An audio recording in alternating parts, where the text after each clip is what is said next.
Today I'm reading from Toni Morrison's Sula, my favorite passage in the entire novel and among much literature. This is pages 119 to 120 of most editions. It's about the split between Nell and Sula.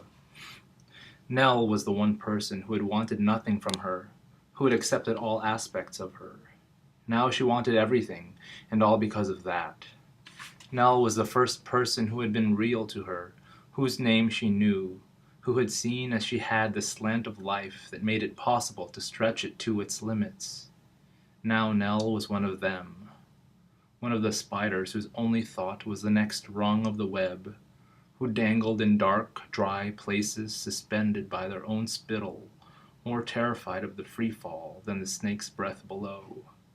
Their eyes so intent on the wayward stranger who trips into their net, they were blind to the cobalt on their own backs, the moonshine fighting to pierce their corners.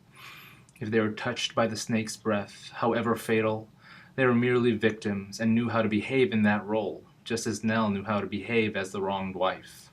But the free fall, oh no, that demanded invention.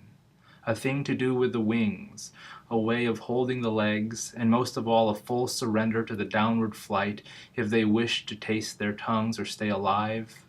But alive was what they, and now Nell, did not want to be. Too dangerous. Now Nell belonged to the town and all of its ways.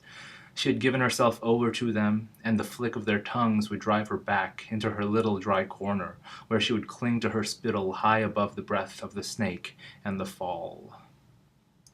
Love it.